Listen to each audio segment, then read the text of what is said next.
There we are. Hey. Hello. Welcome to Tech Bugs and Rock and Roll, a weekly internet tech and rock and roll and anything we feel like talking about, basically themed Ramblecast. Dylan normally does this bit, but Dylan is indisposed. Dylan is not having a good day.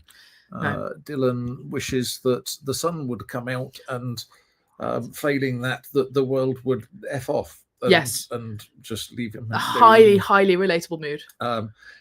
Very mood. Yeah. And yes. Yeah. I also mood. I've been chugging vitamin D tablets like there's no tomorrow. I've been really good today. I had breakfast. That's beyond me. I had protein Weetabix.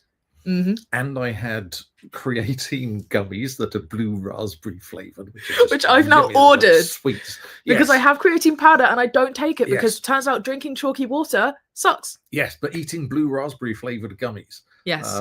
The healthy option would be I make myself smoothies and I like protein smoothies and I put the creatine in there. But you need a blender and you got to wash the blender. Exactly. It's not the owning the blender, it's the washing the blender. Yes. And you know those bits don't go in a dishwasher. Blenders are brilliant once. Yeah, they're it's the same thing as any mushroom is edible once. Yes. Yeah. But so to any of our viewers or listeners in America, happy Black Friday Eve. I think is what this is called now. Yep. There was a thing. What did they used to celebrate on the Thursday before Black Friday? It's giving thanks. Oh, that was it. Yeah. Happy giving thanks. Yeah. For it's serving, it's giving. Yes, happy thanks England for building us such a brilliant country and then going away and leaving us to enjoy it. And you're welcome, America. Let's not think any harder or further about any of that. You're doing a great job. Because we're doing so well. Yeah, no, it's all going spectacularly brilliantly. Have you bought much in the Black Friday? No. Well, actually, no. I bought those creatine gummies and they did have a discount on them for Black Friday. Almost everything does, it feels. Do you know what I actually bought in a Black Friday sale? Hang on. Where is it? This is installment 1. Oh, this is installment 1 of some yarn I bought. Is it yarn? It is yarn, and moreover, it is Black Friday yarn. Is it black? It's dark grey, and I also have it in green, and it's going to be a jumper. So it's not yet. But it was turbo cheap, really good value. And I'm now entered into a prize draw to win 500 quid worth of yarn. I do not have 500 quid worth of yarn worth of space in my room, but that's a problem for future, Eli. Yes. But no, I have actually been ordering stuff, like proper, because I've just moved house. And so actually Black Friday, rather than just kind of like going, I'm just going to spend loads of money on stuff I don't need, I get to buy the thing I've been holding off to buy things that I do need. So someone with an actual budget. Yes. And so I got a new telly. I upgraded from 32 inches to 43 inches, which is FNAR. And you've found a good home for the previous one as well. I have. Which means you don't even have to take it to device recycling or anything. Yeah. So. And then I got this today, which is a Wi-Fi router, Wi-Fi 7 router. Ours is mirrored. I'm hoping that's the right way around on everybody else's. I think it is because of the caption is different. Yes. It's underneath you, but not me. So I now have a Wi-Fi 7 router for all my no Wi-Fi 7 compatible devices. I did buy some tech actually as well. What did you get? I bought a laptop of you. Yes, you did. I was round at their house the other day doing some executive functioning, and my laptop died in the middle of me trying to fill out my ADHD diagnosis questionnaires and all of that. And I was like, well, shoot, I need a new laptop. And Emmz was just like, oh, well, I have the framework. I haven't sold it yet. And I was like, bing, bang, bosh. Literally, one of my jobs that day was put framework on eBay. No, you don't have to. I saved you trouble. I don't have to. So buy my Windows 11, just current working theory is the SSD died. Going to take it to the repair shop, see what they can do. It's not a big deal. As long as I can get into the hard drive, I just haven't bothered booting it off a USB yet. Yes. So... But yes, so now all I have to put on eBay is a Sony EV10 camera, You got some RAM as well, and a bunch of lenses, and 2 16GB RAM sticks, which I'm given to understand may be worth £1 million each or something, because apparently RAM's got really expensive. That'll buy you like 3 whole pints in London these days. Yes. Yeah. Yes, or a house in Scotland. Up a tree. No, I don't know why up a tree. Anyway, but yeah, no RAM. I assume it's AI causing RAM shortages. Apparently, it's as good a guess as any, GPUs right? have come back down, but now RAM's shot up in price. This is bad news for me as a Minecraft gamer, where GPU is not the limiting factor; it's RAM. Yes. Not that I've played Minecraft in a long time, but yeah. No, you still identify as a Minecraft gamer? It's like if I have games that like I'll get into for a couple of weeks about once a year and lose my entire personality and just become somebody who plays those games, and that is Minecraft, modded Minecraft, and Stardew Valley. Yes.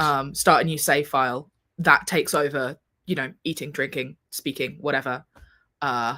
See, the one thing I think they're missing a trick on is Fortnite x Minecraft. Ooh. I mean, they're both building games, right? Like in Fortnite, you build terrain, don't you? Fortnite has building. I mean, I've watched. I will say I have never actually held a controller and been in a game of Fortnite. I know very little about it, honestly, other than it's a cultural phenomenon, and Sabrina Carpenter's in it, I think. Oh, loads of people. Deadmau5 was in it. Marshmallow's been in it. All that, they have concerts in there and all this sort of thing. Hatsune Miku, obviously. And I know they had a creative mode, or they created a creative mode. And I know that there's a version of Unreal Engine that is just for Fortnite, for making Fortnite extensions. And it has Epic's verse language, scripting language. Oh, the it's not functional. What is it? It's kind of functional. No, but it's a specific paradigm of programming language that's like really it's sort of Erlangish or Elmish or something. It's the type of language where you can it will solve, you give it constraints and then it solves them for you. Yes, it's very type. Yeah. It's like Rust. It's and Haskell. Its type system is absurd, which makes it very difficult. Hex has asked, is it the 16-inch framework? It is the 16-inch framework. I'm enjoying having a big screen, and it's a lovely screen, really, really nice screen. Honestly, if I was still using Windows on a day-to-day basis, I wouldn't have sold it, but I'm not. I build software for iOS, and so I have to use a MacBook, and I'm not complaining about that. What I'd really like is Mac OS to have Windows 11's interface, but without the ads. So I don't know what that would be. I mean, there's probably a Linux that could do that. Thank you for the resub, Martin. But yes, 6 months in a row. Martin.net subscribe 6 months in a row on Twitch. This is why you get a Gothmog appearance as a prize. Here she is. Martin is the reason why Twitch keeps sending me emails saying you need to update your payment information so we can send you 27p or whatever it is. But yes, but no, the Framework 16 it's really good. It's a great laptop, and they have now released a new motherboard for it. And the really cool thing, when it came out start of last year, I think it was, it had an AMD Radeon 7700 GPU extension thing, and they spent a lot of time building this sort of expansion port thing at the back, so you could upgrade the GPU. I mean, everyone was kind of like, "What NVIDIA?" And now the upgrade is actually an NVIDIA 5070, which is really cool. Yeah. So yes, if you have CUDA, or if you need CUDA, then you can get it in your framework. I have ever used CUDA like once during my time as a thought leader, developer advocate at Scaleway. Yes. When we pivoted from Kubernetes to AI. Ah, yes. God, I remember Kubernetes. You couldn't get away from Kubernetes. I hear so little about it. It's like Kubernetes. I still am subscribed to their kind of RSS blog thing. And it's I think what it is, it's past it's the hype cycle thing, where it's like it has now plateaued at people who are using it actually need it and understand it, or to the extent that they need to. It's not exciting anymore because we've understood it. Yes. So yes, Slang 25 Stuart. That's part of why. Yes, we don't do politics because even with Dylan sort of not here to tap the sign, we should respect that Dylan has a sign. Yes, I will say I would not have bought. Framework would not have been on my list of options to buy a laptop from new. No. So yes, there is. They are making some questions. I mean, on the one hand, Framework send money to open source projects and sponsor open source projects with free hardware, which is a good thing. And we love it when like JetBrains will give you free Ultimate subscriptions or Rider subscriptions or something for your open source projects. All that sort of thing is great. Gouda, Martin, it's specifically you can run cheese on the new Framework expansion card. You know how that whole idea that they had about putting a data center in space, they've actually just chopped and changed, and now it's the moon. It's the data center, so it's for running. And it's made of cheese, which is made of, and specifically Gouda. Yeah, which nobody knew because the moon landings were faked, and it was only when the Japanese who landed their probe thing there. The Chinese did, didn't they? I'm sure they've landed probes, and they went, "Oh, it's made of Gouda." Gets very silly without Dylan here. I don't know why that is. But yes, so Framework, there is some controversy. This is a sort of perennial problem. It's like I really, really like Cloudflare. I use Cloudflare for my DNS. I use their CDN for a bunch of things, all that sort of stuff. And then every now and then something will pop up in the news saying, "Oh no, Cloudflare are also providing their services to 4chan or whoever it might be." Kiwi Farms. That was the big one, wasn't it, with Cloudflare? It was Kiwi Farms. There were a couple of like Neo thingy sites as well. And if you don't know what Kiwi Farms is, don't worry looking it up. It's not good. And then people are kind of like, well, you shouldn't be giving your money to companies that support this sort of thing. And you're like, do you know what it reminds me of? It's the Good Place thing. Yes. Right? Where it's so complicated. It is impossible to be good. Yes. Yeah. And it's so I settled for just having fun along the way. You can do all these things, but there's no politics. Yes. Let's start another podcast. Oh my god. Or not. Our slow transformation into just podcasters for a living. Not that we make any money out of this. To rewind back to a tangent point though. Yes. The Fortnite. Fortnite and Minecraft. Minecraft thing. So I've watched people play Fortnite on Twitch.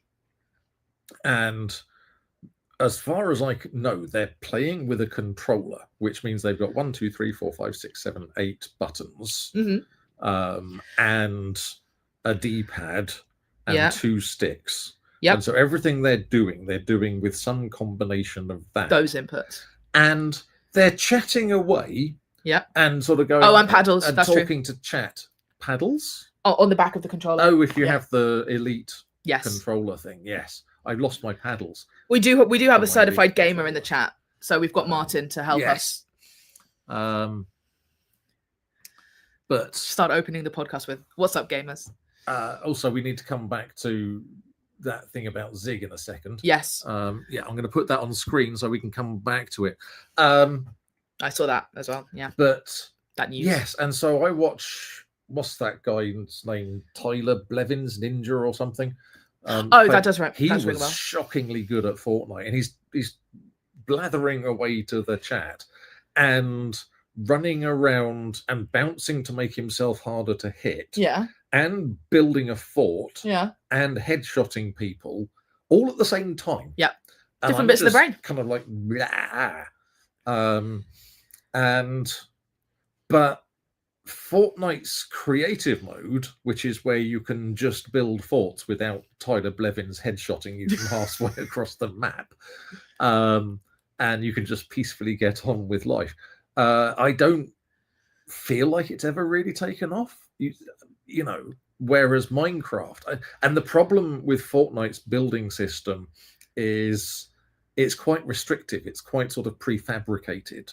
There are boards, and you can, it's whereas Minecraft, it's you can build a computer in that. There are cubes made of stuff, and there's like 400 and something different kinds of stuff, and some of them do things like Redstone does things. I wonder what the demographics are in terms of people who would be likely to play a Minecraft Fortnite like sort of overlap, mashup game, and what the overlap is with what proportion of those people are also people who are likely to always play Minecraft with like quality of life mods installed. Yes. Would they really miss those when they moved over to presumably a version like, I guess it would be different anyway. If it was running in the Fortnite engine, it would be the same. But yeah, I think it's because Minecraft is also incredibly moddable. But part of its long-term success. Either upgrade the movement in Minecraft. Martin says Ninja uses a keyboard, but okay. The multitasking point still remains. In some ways, that's even worse because that means he's managing a QWERTY keyboard and anyway. Might have remapped the keys. Possibly. But yeah, so you either improve the movement. But no, what I really want to see is kind of like Marshmallow having concerts in Minecraft. It's having that level of kind of multiplayer and being able to get sort of that reminds me hundreds of thousands of people online. Having their work meetings in Red Dead Redemption 2 during early COVID. Yes. Yeah. It did actually occur to me at one point. I was thinking of starting a podcast that happened in Fortnite. And so it would be streamed, and I would just invite somebody into like a Fortnite server, and we would run around, just stick around, chatting to each other about whatever, but also playing Fortnite and getting shot. Yes, and stuff, which I thought would be fun. That is, I think, I like that. There's a rabbi who has done Minecraft and not Minecraft, Mario Kart and Torah, like the YouTube series, I think, which is cool. Do we want to come back to Asan's? So. Yes, let's, because apparently Zig is moving off GitHub, which I did not know about. Yes, I will see if I can find the Blue Sky post about it, but it is a thing that they're doing. Moved to Codeberg. Yes, I mean they've done it. It's gone. Yeah. So and Codeberg. Ooh, charged language. Since it sold out to Microsoft, the clock started ticking. Yeah. Please just give me 5 years before everything goes to poo, I thought to myself, and here we are 7 years later living on borrowed time. This is a highly opinionated blog post. Which fair enough, yeah.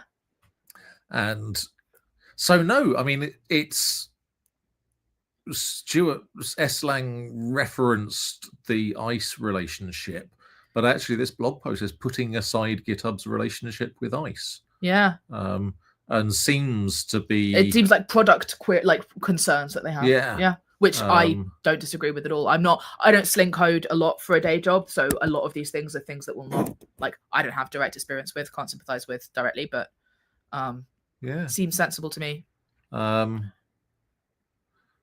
So yeah, it actually seems to be a lot to do with the AI.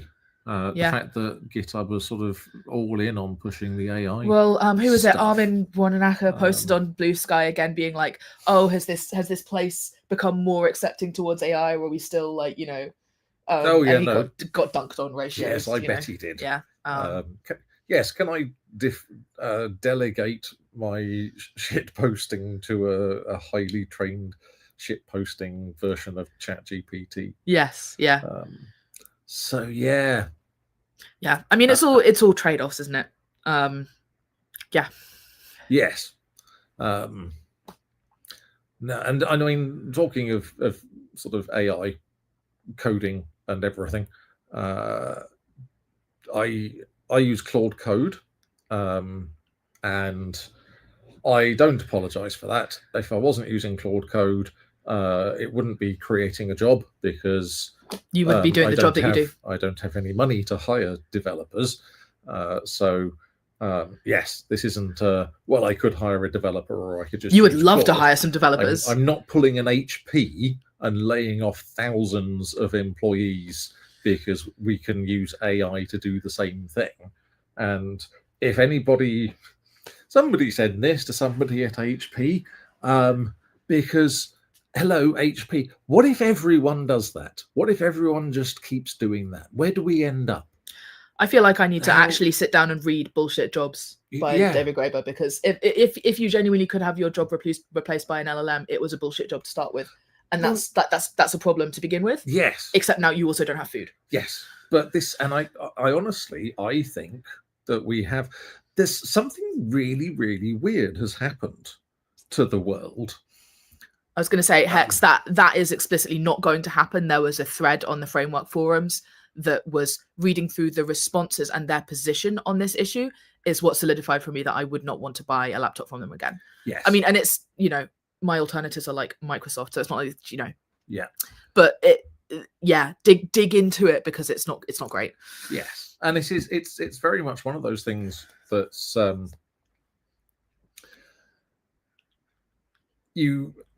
their sort of defense is it's not for us to make value judgments about the maintainers of these projects and so on. It's for me, the consumer. There's a very real chance that there are people who, if they publicly went, okay, yes, we're not going to fund that anymore, they would lose different customers. They would still lose customers. They'd just be customers that we would potentially consider unpleasant. And they would be in the current political climate of the US, exposing themselves to other kinds of risks. Exactly. Yes. So, it's not that you can do it, but you can just not give them your money to give to people that you don't agree with. Here's the thing, Hax, like, you're not materially, you're not contributing at all to any kind of problem there. Like, it's done. It's the same as, like, let's say that you don't want to wear leather because you don't want to contribute to the demand for leather in the leather industry, which is a whole thing that I don't want to get into. But if that was your position, buying it from a charity shop would not be the same as or having a hand-me-down or something. Like, just owning the thing is not contributing materially to the problem. Although probably avoid fur, because you will still get paint thrown at you, and so on.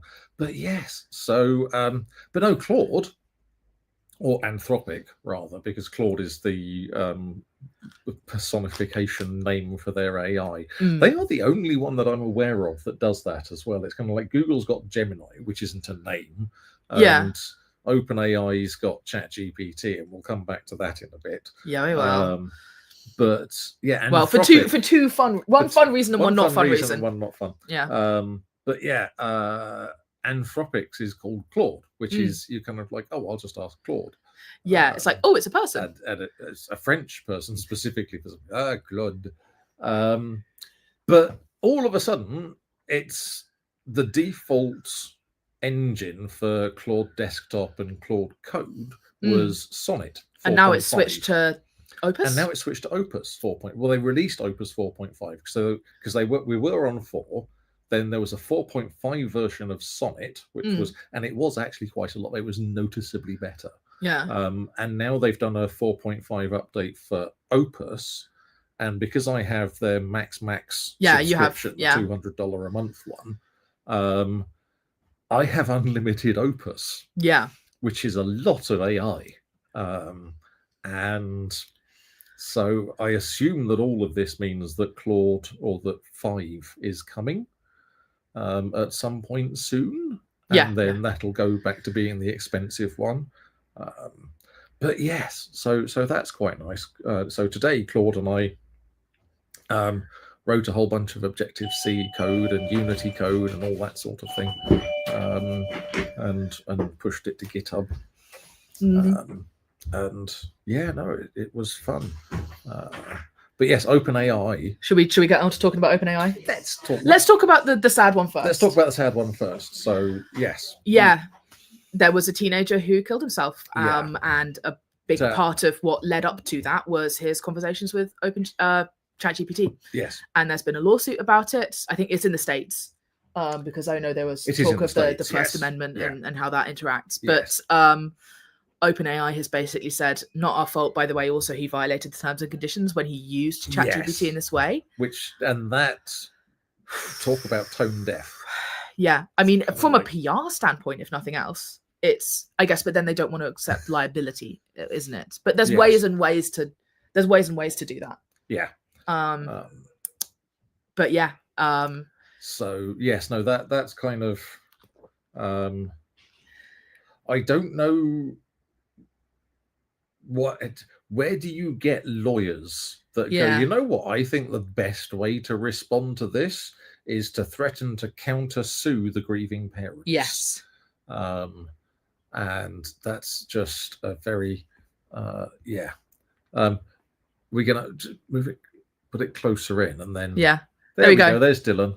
We can't put him on the big screen because it's very difficult. Yeah, we genuinely could at some point. It would be good. Yes, that'd be funny. We should make use of the big screen that's right there. Right, I'm going to stop doing that because I want to look at my phone every now and then. Yes. And yes, as Hex says, framework probably do a lot less damage to all that is right for the human race than Apple. Yeah, I agree. Partly computers, certainly the manufacturing process is a lot more ethical. On the other hand, my boycott has a lot more my choice has a lot more impact on them than it would for me to refuse to buy a Mac or a Windows machine. Yeah, it's not like they have $1 trillion market cap. Yeah, they can do exactly whatever they want. Yeah. Anyway, I've had a perfect solution because I get a good laptop without having to, because I got it secondhand. Yeah. Speaking of Apple, though, this actually occurred to me last week, but I didn't mention it on the podcast. I would like to register my dissent.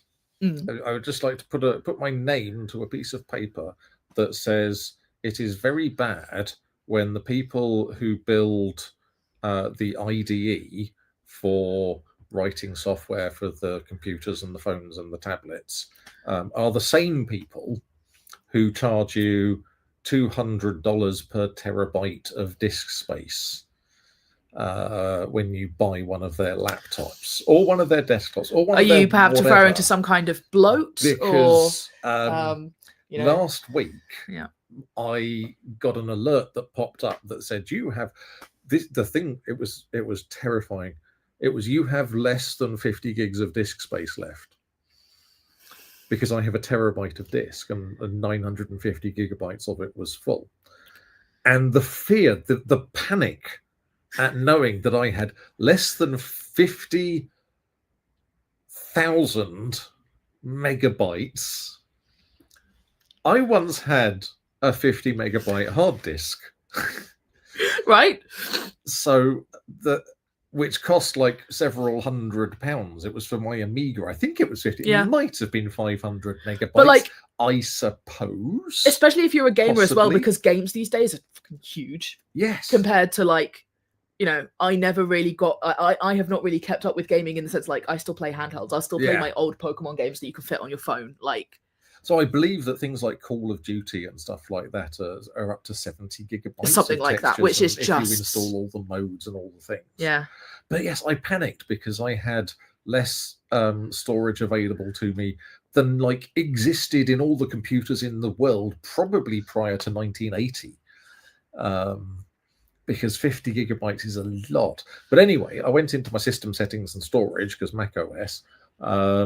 And this is one thing I do like about macOS. It actually has system settings, storage, and it will show you. And it breaks it down. You've got applications, which is files that you've installed from somewhere. And it's got documents, which is anything below the user's directory, as far as I can tell. And then it's got developer. Yes. Because I have all the developer stuff installed. And developer was most of it. It was about a quarter of the disk. And it was every time they release a point release, like a minor version of iOS and macOS and tvOS and visionOS, which are there and iPad OS, which is now a separate thing. Sure. So there are 5 operating systems that you're supporting. Every time they release a minor version, like you go from 18.5 to 18.6. Yep. It downloads a whole new set of SDKs for that new point release because they're all updated. Does it delete the old ones? No, it doesn't. Not automatically. Yeah, I was going to say that should be a setting you can toggle somewhere. It should be. I do fundamentally think that sneaky deleting stuff off your computer without I don't know. Yeah. That I do feel like that has to be opt-in somewhere. Yes. But it should be very easy to opt in because it's such an obvious thing that you might want to do. Yes. The other thing that I don't know why there isn't a file system that does this already. It seems like something that a file system should be able to do is, because I'm working a lot with AI sort of speech recognition, I've got a lot of Whisper binary files. Yep. dotted around over my hard disk, specifically whisper.cpp, which is the GGML format for models. And so there's like GGML dash large dot bin, which is like 1.7 gigabytes. Yeah, and if you've got multiple of those floating around. When I see in my documents, there's like 8 of those. And I remember one of the first things that launched on Azure was this kind of file management, document management thing. That's like a quarter of a Call of Duty, right there. It is, and it's kind of like the file system should be able to go, hang on a moment, that file is the same as that file. Yeah. I'll automatically just keep one copy of it somewhere, and then. But what if you didn't necessarily mean for them to be the same? They just happened to be. This is something that I talk about when you like the whole "don't repeat yourself" in code bases, right? Yes. Just because you have used a similar piece of logic in 2 places doesn't mean it's intrinsically going to want to change together. In computer science terms, there is a thing called copy on write. Okay. So if you make a change to that file, then it becomes its own place. Yeah. Then it diverges. Very quickly makes a copy of it. Right. And then your change happens. That's what you want. Yeah, that's what you want. Yeah. Okay. But yes, I've pushed people into nostalgia mode. Remember nostalgia? Oh my god, it was better before. It was better a few years ago. Yes. But no, Hexbeach remembers when mainframes had disk drives the size of washing machines and were probably 50 megabytes. One of the customers of the first place I ever worked back in 1990 had DEC PDP something. I don't think it was an 11, but it was like around that sort of time, and it had been there for ages. But it had the disk. It had the PDP hard disk, which was literally the size of a washing machine, and it was bolted to the floor because it had to be. Yeah. Because if it wasn't bolted to the floor, it would walk. And yes. But yes, Hex says deduping cloud storage does that. So yeah, there's the service on Azure which is something storage or store something. Anyway, but yes, Dropbox. There are going to be files that are quite big that more than one person has put in their Dropbox folder. And I do wonder if Dropbox at this kind of level above users are kind of going, well, you're uploading that file and you're uploading that file. And we've got 10,000 other users who are also uploading that sort of like 1 gigabyte file. So rather than spend 10 terabytes of storage, we're going to point all of you to the same one in our back end thing. So yes, anyway, moving on from me inventing file systems that match cloud storage. Yes, let's talk. I've seen what I'm looking at on my phone, which is the fun ChatGPT thing that I want to talk about. Yes. And I'm just going to see if I can find the link. Yes. Right. So this is next week. I will be going to Build Stuff in Vilnius along with lots of our friends. One of the keynote speakers at this conference is a man called Sir Robert Edward Grant, who is many things. A polymath. He's a polymath. He's an entrepreneur. He's also didact. He's breaking and building cryptography. He's revolutionized the blockchain, health tech, whatever. He's a cryptography serial charlatan, and yes, he's. I think I'm going to laugh in his face. I think he's a sacred geometer. Oh, he is a sacred geometer as well, which is you know that it's a grift when someone brings out sacred geometry as a phrase for you to take seriously. He has opinions about those things under the pyramids that are not lol. It's all about scalar energy. Scalar energy. Anyway, and so one of the things that, because I was doing a bit of digging, because I am nothing if not petty, and it's like this man was made in a lab to enrage me, but because all of the things that he's like, he does like grifts in mathematics. Who does that? Anyway, in front of mathematicians and engineers. It's just. I'm looking at a page. This is if you go to Gaia.com. It's like How much ChatGPT for the soul.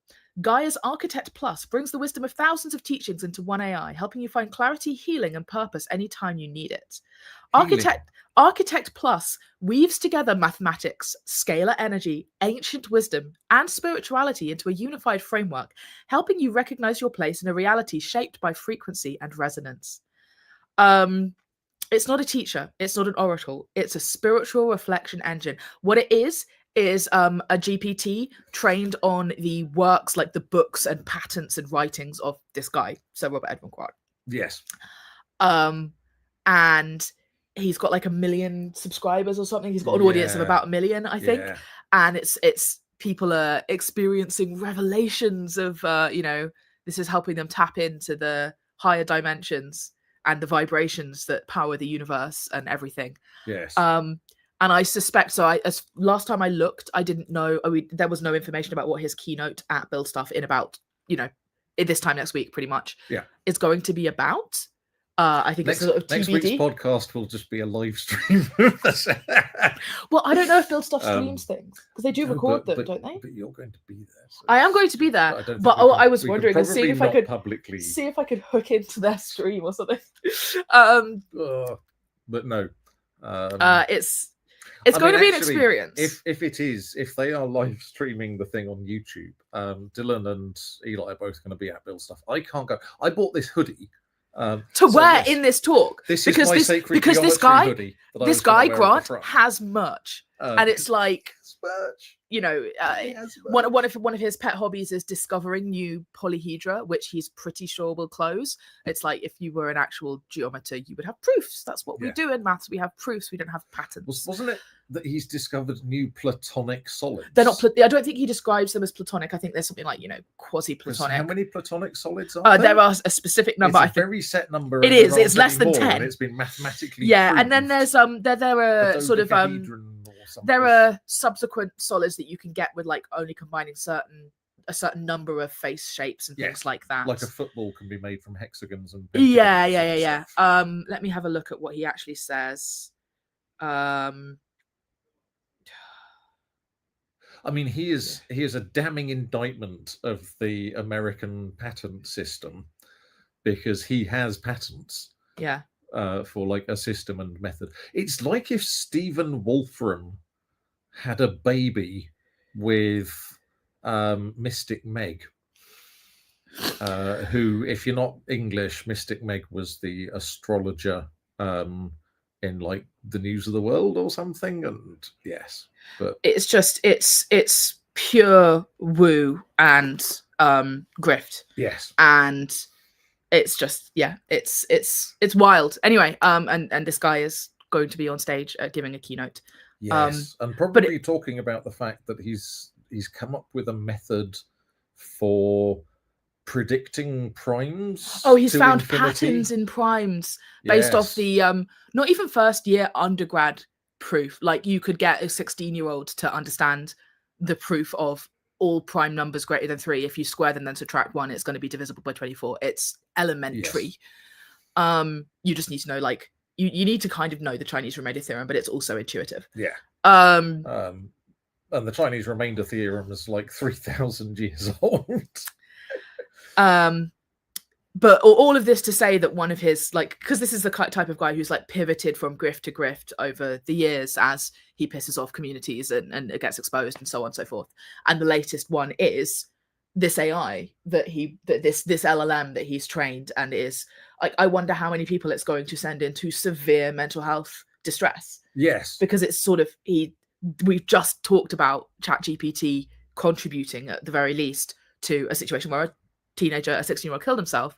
This is somebody who's marketing something that's going to it's going to invite people, it's going to motivate people to treat it as something that they can attach that level of meaning and identity and their own self-worth and sort of fundamental questions about who they are and what they want and how they should act. They're going to be using this LLM to try and do that work, and we know that doesn't work. Like, we know that has severe outcomes. Yes. But also, like, I imagine a lot of his audience are sort of very much like seeking meaning, perhaps can't pay for therapy or have had bad experiences with it or whatever. Like, I don't judge the people who are getting suckered by this at all, but it's also it's very worrying. It's worrying and it's laughable, but it's also scary. Like, Yes. I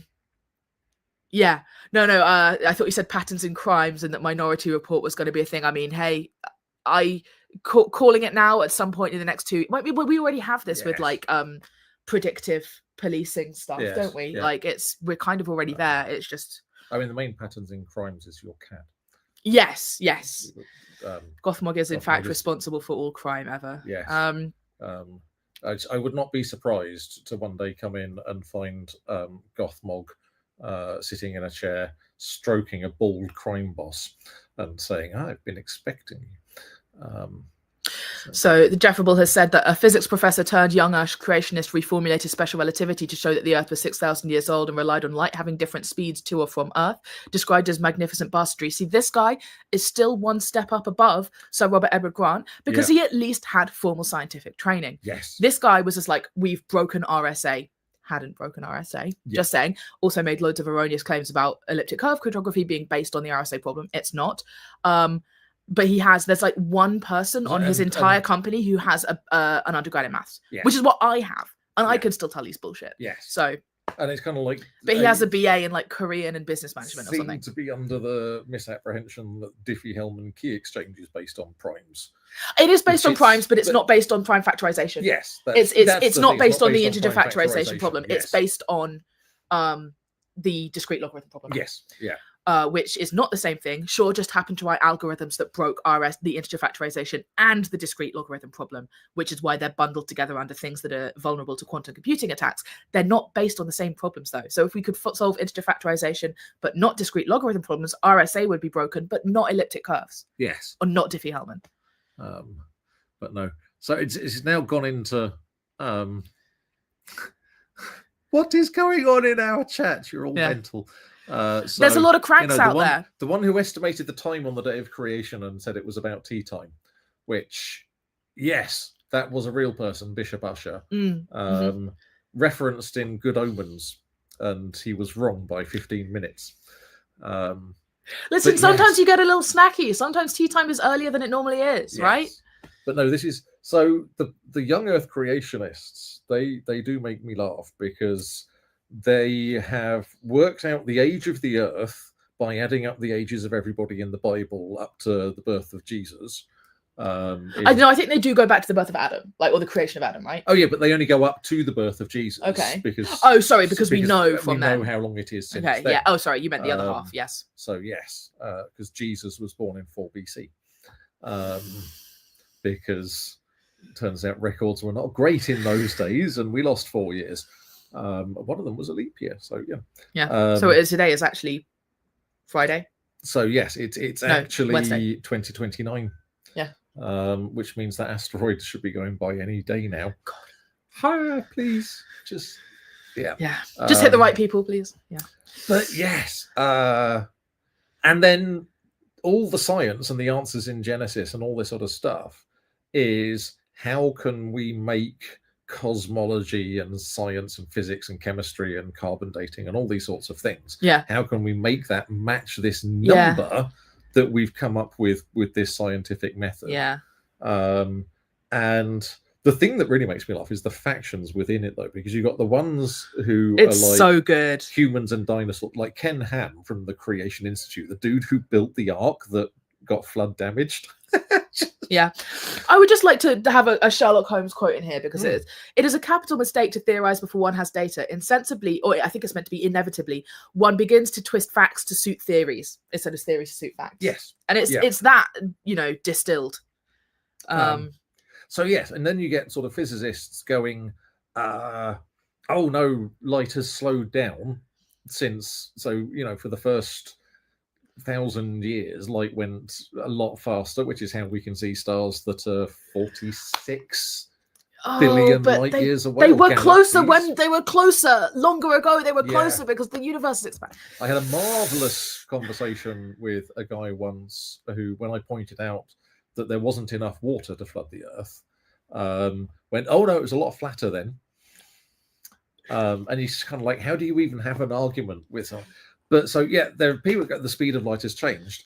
And then there are people who say, oh no, the light from those galaxies was created, the photons were created at that distance to make it look like they had been traveling for 13.8 yeah, I mean, years. and it's the same thing as God put the fossils there to test us, right? And God put the fossils there it's to set test dressing us versus Ken Ham, yeah, whose Creation Institute says that dinosaurs and people were around at the same time, which you just can't see. I want the Dinotopia universe where somebody's like selling bagels that are hanging off the spines of like. Do you know this? Oh, Dinotopia, yes. Yeah. And the old sitcom Dinosaurs with the puppets and the little baby that went, not the mama, not the mama.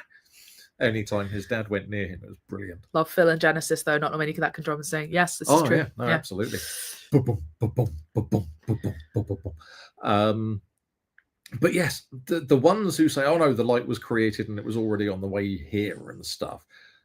If you are going to accept that, then that basically that enables the Thursday morning theory of creation, which is that everything was created at 9 o'clock this morning.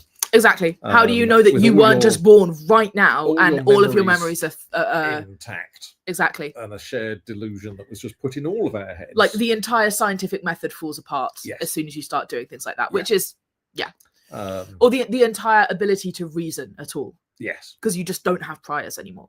There's that lovely line from the ruler of the universe or the ruler of the galaxy in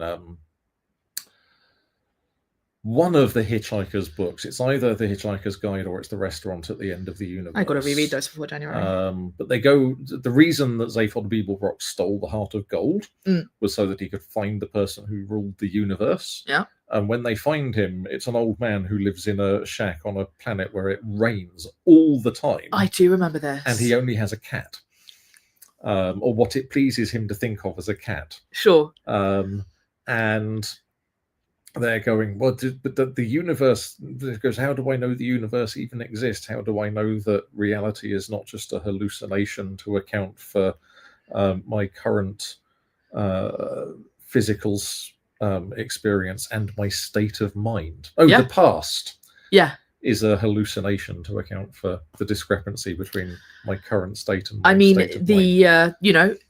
The ability of the human mind to create things, like for us to lie to ourselves in order to cope with intolerable circumstances.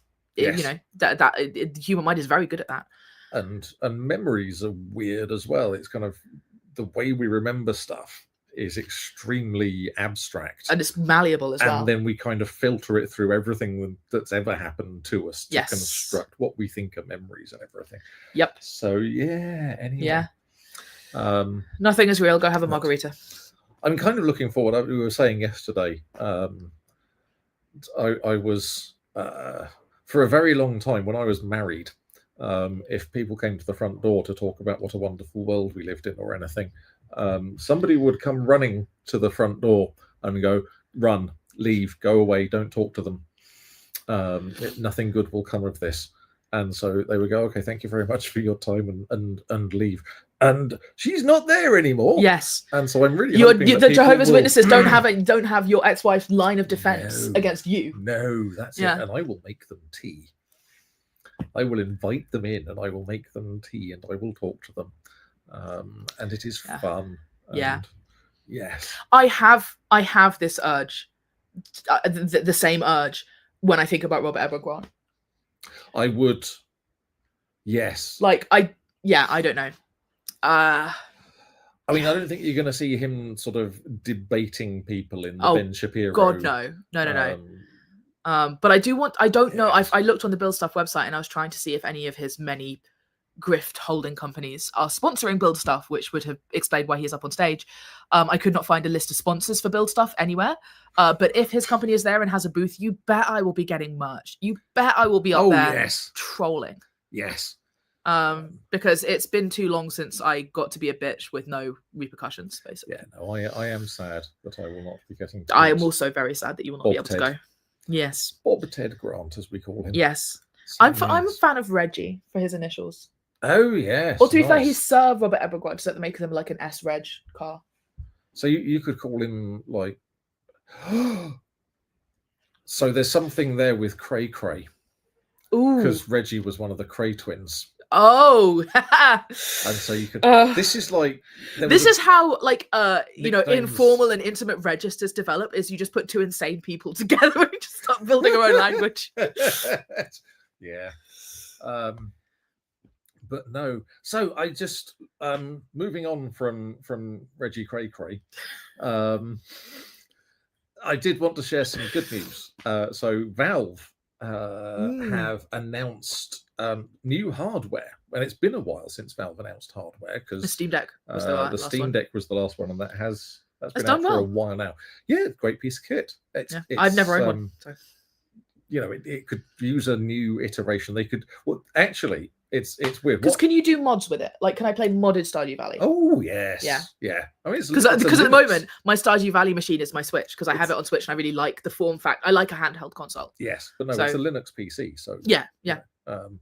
But no, ironically, what Valve need to do is update the Steam Deck in exactly the way that Apple just updated the Vision Pro, which was not how Apple needed to update the Vision Pro. Right. Apple needed to make some serious changes because the Vision Pro is seriously struggling. I need one, by the way. If anyone has a Vision Pro, because all the reviews go, I've got one, but I never put it on. If anyone has a Vision Pro, please send it to me because I want to build a thing. And I can't say the thing because I honestly think this is like Facebook level of idea. It's like the killer app. And it's not going to be the killer app for the Vision Pro, but it is going to be the killer app for something at some point in the next 10 years. That is where the Vision Pro should be going. Anyway, if you have a spare one, please send it to me. There is now going to be Steam VR headset that you can get independently. Steam! Two things, actually. So they're releasing a Steam machine, which is... It's a Steam Deck, but... So what the Steam Deck is to the Nintendo Switch, the Steam machine is to the Xbox and PlayStation. Sure. It's a box that goes under your TV. Yeah, but it is also just a Linux PC running SteamOS. And I'm there for that. Yeah. Because, there's so much more stuff on Steam than there is on PlayStation or Xbox. Yeah. And most of the stuff that there is on PlayStation I guess that, but then Xbox the argument is then you could just end. use any PC in place of a Steam box that can run Steam. Yes, but this is specifically so they will. It's a very, very constrained, specific set of hardware, and this is something that I experience every day at work. Supporting stuff on iOS. Yeah. For all I complain about Apple and Xcode being an absolute and Objective-C is like Objective-C isn't even like. Doesn't check that you've passed the right number of parameters to a method when it compiles. It will happily. I was going to say at least it compiles like application. I was about to go. Well, Python doesn't do that. It just but Python doesn't compile. So if you forget to add the parameter, it just goes. Oh, we'll just ignore that one then. Yeah, which it took from Smalltalk, I believe. But anyway, so yes, versus supporting stuff on Android where you've got Qualcomm and Samsung and MediaTek. And then a couple of other companies as well making their own chipsets. And somewhere in there's kind of like an ARM V8 core and an ARM V7 less powerful core. And those are sort of standard, but the chipsets are all different. The NPUs are custom. The GPUs are custom. You've got Mali and the other one and the other one. And so it's a nightmare, basically, trying to build one piece of software, especially native code, that just runs on Android phones, because Android phones is many different things. And so SteamOS, there's an awful lot of stuff in there that's remapping DirectX 12 and 12.1 syscalls and Windows kernel 32 syscalls and kernel 64 syscalls to the POSIX equivalent. It's this whole Proton layer, I think it's called.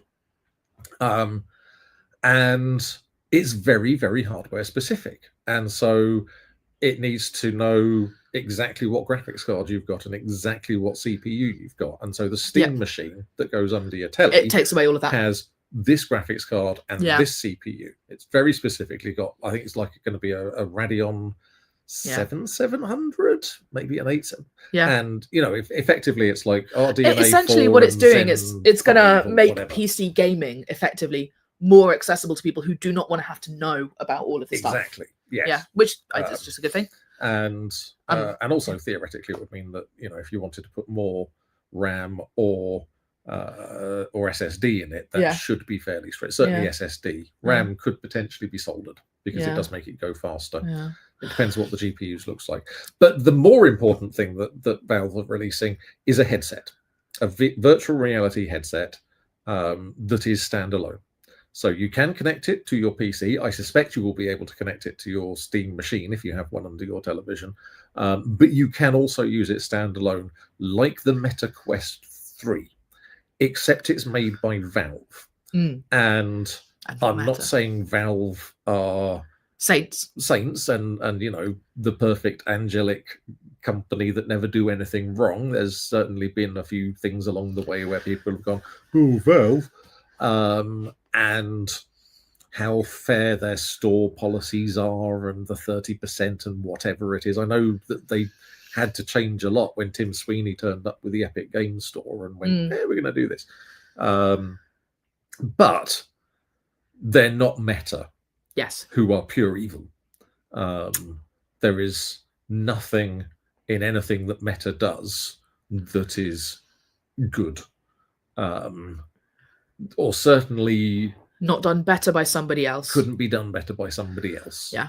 Who isn't the eternal campaign to get all of our friends off of WhatsApp and Messenger. And Instagram. I am an Instagram user, unfortunately. I mean, Instagram being bought by Facebook is probably the saddest acquisition in the history of mergers and acquisitions, because Instagram was lovely.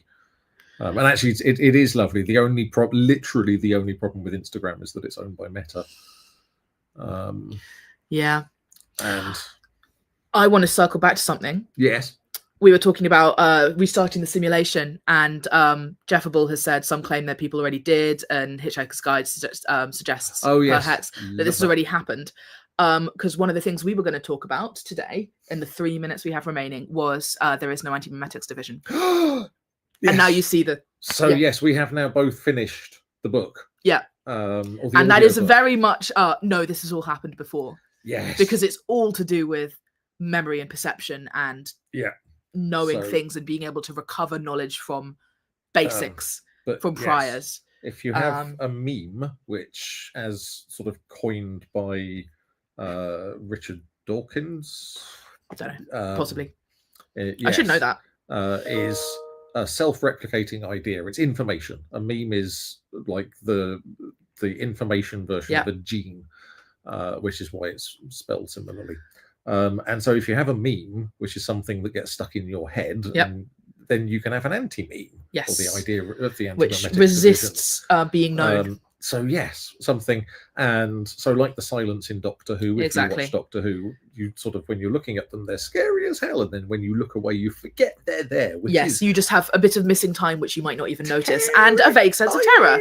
Yeah. Yeah. But like it is sort of, of course, the anti-memetics division has had incidents in its past where all knowledge of it has been completely lost. Yes. That's just there every day. Like, that's just a Tuesday for them. This has all happened before. We've had to wipe all of our memories and start from scratch from basics because there's a safety precaution to stop us being taken over by some idea that's going to destroy the world. Yes. And it's this it's one of my favorite epilogues ever, because after this sort of very involved, convoluted and dramatic story that's which hard to conceive honestly of. makes you cry at the end, because you've become so attached to two of these characters, and what happens to them at the end is just awful. And then there's an epilogue where basically it's got the same characters and they're all kind of like, we have no idea what happened. Well, one of the same characters at the end. Yes. Who's kind of like writing his report of it, and he goes, "We know something happened. We don't know what it was. Must have been bad though, but nobody can remember because it's just been expunged from everybody's memory." One of my favorite things about it is they have the cryptids. Yes. The giants. Yes. And we're talking a kilometer tall. sort of giraffe-like. Yeah, these big, like, giant things, and they eat the spiders. Yes. And if the giants died out, then we would be overrun by the spiders. But neither the giants or the spiders have any idea of what we're up to. Are visible to us. Yeah. And we're not visible to them. We just exist. Do you know what that is? Kind of in the same space. Scalar energy. That's probably scalar energy. Yeah. I mean, a lot of this kind of thing could, you get into sort of conspiracy thinking of like, secrets, like, ancient societies that had all of this knowledge. Yeah. But phenomenally well done book. Really enjoyed it. As Dylan said last week, there's a bit in the audiobook which is not fun to listen to, just as an auditory experience, but you can skip past it. But yes, if you skip past that, or just buy the book. It's on Kindle. You can get a paperback. It's by Quantum, who is one of the more prolific SCP wiki authors. And then go and get into the whole SCP thing. Oh, it's so good. There's like RPGs, TTRPGs. I was thinking about doing another SCP binge at some point soon. Yes, I'm keep meaning to do that. It's a good time. Not this evening, because I am now going to go home and I'm going to binge however much Stranger Things. Yes, because new season came out last night, didn't it? Netflix have just dropped on me. And then I'm going to wait until Boxing Day, which is the day after Christmas. For any non-British people, it's the Black Friday of Christmas. It's the Black Friday of Christmas, yes. Which I think it actually is on a Friday this year. So there you go. I'm Jewish, I don't care. And I do have relatives who at 6 a.m. on Boxing Day are in the queue outside Next. Yeah. For the sale. Listen, got to get those deals. Basically, it's our Black Friday here in the UK.